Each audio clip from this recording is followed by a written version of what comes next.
O Povo da Tarde.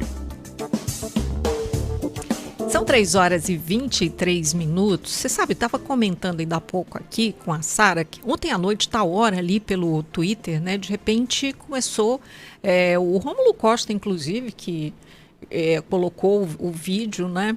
E disse, tem que ser forte para conseguir ver. E aí eu fui ver e o quê? Chorei, né, gente? Lógico. Primeira coisa que você sente é uma emoção danada ao ouvir inicialmente a Maria Rita cantando e em seguida uma imagem ali, uma mão que afaga uma criança e daí surge Elis Regina.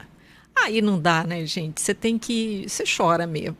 Depois você fica muito surpresa, assim, de pensar, poxa, a Maria Rita tinha 4 anos quando a Elis morreu, e aí elas estão juntas, não é?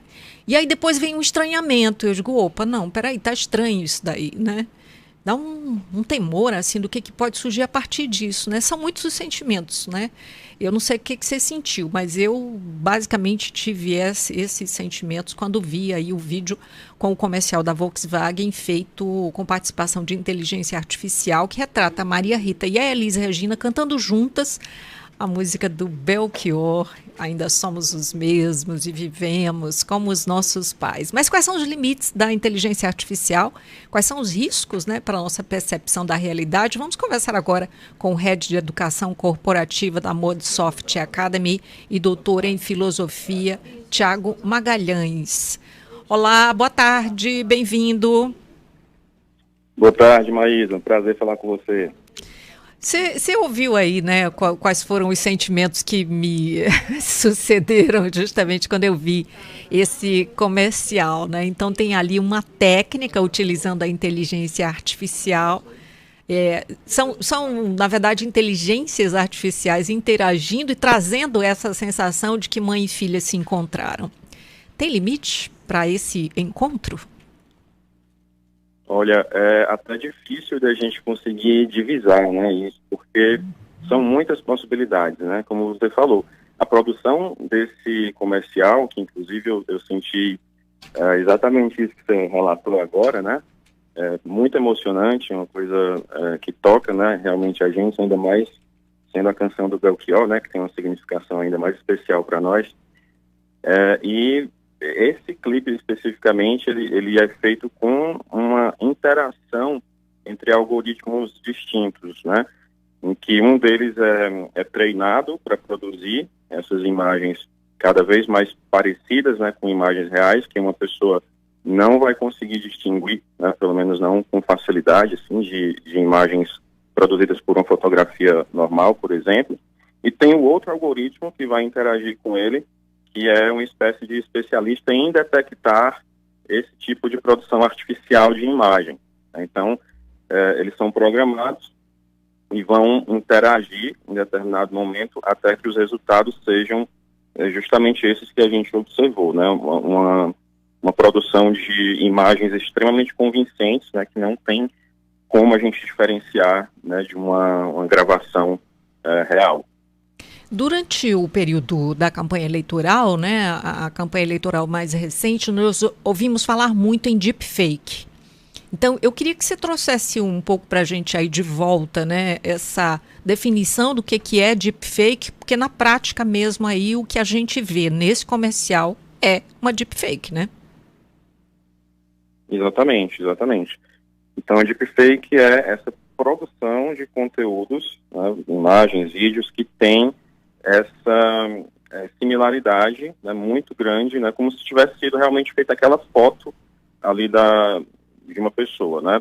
Teve, por exemplo, deepfakes do Papa, né, do Barack Obama, que viralizaram, né, nos últimos meses, e elas são realmente muito difíceis, né, de você distinguir. Muitas vezes você tem a criação de fisionomias completamente novas, e aquela pessoa não existe, aquela imagem ela foi totalmente criada por um software, né, um algoritmo que foi alimentado por um banco imenso, né, de imagens que a gente tem na internet, e a partir daí ele tem essa capacidade de criar, né, esses produtos que podem, né, nos levar a confundir, né, de fato aquilo que está representado na imagem com algo que realmente aconteceu, sendo que nunca aconteceu, é uma coisa que foi produzida ali artificialmente, né? Então, o deepfake, ele traz muitas preocupações, né? A gente pode imaginar aí a quantidade de prejuízos, né, que isso pode trazer para a vida de alguém. Então, você, de repente, ser acusado, né, pelas pessoas de ter feito alguma coisa por causa de uma determinada foto ou vídeo, né, que fizeram sua com deepfake, e com toda essa tendência das redes sociais ao linchamento, né, isso é extremamente complicado.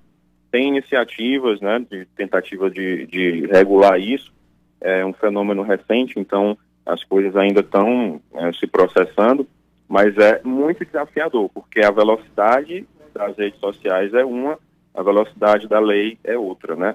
E muitas vezes vai ter prejuízos muito sérios, muito devastadores às vezes, né? Tiago, eu vou precisar ir para o Repórter CBN, mas queria te pedir para continuar com a gente voltar falando sobre o assunto, tá bem? Tudo bem. Vamos lá, então.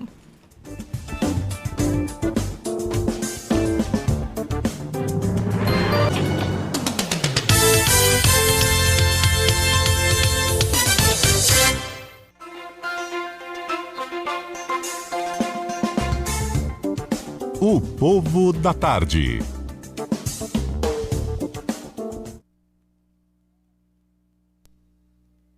São 3h32.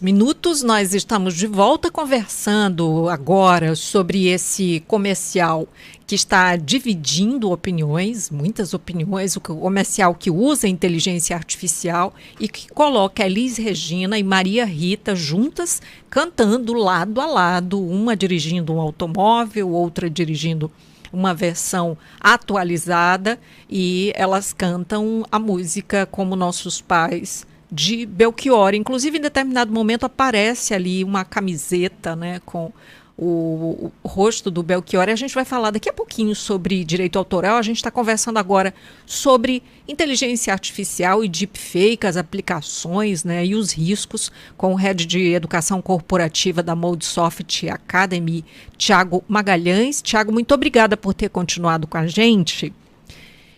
Você analisava ainda há pouco justamente os riscos, né, do uso da deepfake, e aí eu citei as eleições passadas, né, mas tem aí outra série de questões, como uso em crimes, né, em álibis, a falsificação de áudios, enfim.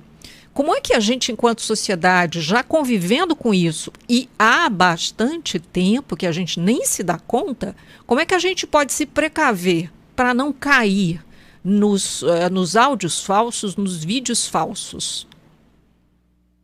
Olha, mas é bem desafiador isso, né? Porque os avanços, eles são frenéticos, né? Eles acontecem a todo momento. Toda hora a gente vê lançamento de ferramentas novas com funções diversificadas, facilitando, né, esse uso dessas tecnologias novas.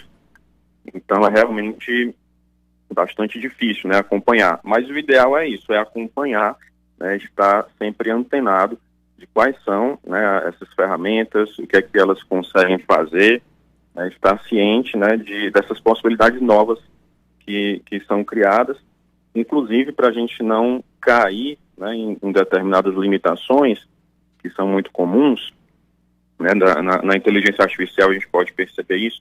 Às vezes você vai lá usar um chat GPT, por exemplo, né, que é um chat lá em que você faz as perguntas e pode gerar textos, né, diversos, com um grau, né, assim, de semelhança muito grande com um texto que seria escrito por uma pessoa, mas muitas vezes ele tem uma aparência de confiável, mas ele não é tão confiável assim. Né, tem um problema nesse tipo de inteligência artificial, que são as alucinações. Então ele inventa, por exemplo, referências, né?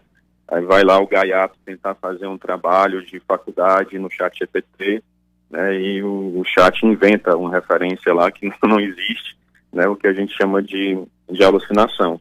Então, é muito importante a gente tentar acompanhar, né, tanto quanto possível, a criação dessas ferramentas, entender o que é que elas conseguem fazer e até compreender quais são os impactos no mercado de trabalho, né, porque isso é uma coisa extremamente influente, né, A gente já está sentindo isso, né? A gente que trabalha com educação corporativa consegue perceber, né, essa realidade já de adaptar os cursos, né, que a gente oferece, né, lá na Multisoft, né, a gente tem debatido bastante isso, né, porque é uma diversidade muito grande, né, de universos profissionais, e cada um deles, as inteligências artificiais vão impactar de modos diferentes. Então, muita gente aparece fazendo terrorismo, né, você vai perder o seu emprego para o ChatGPT, etc.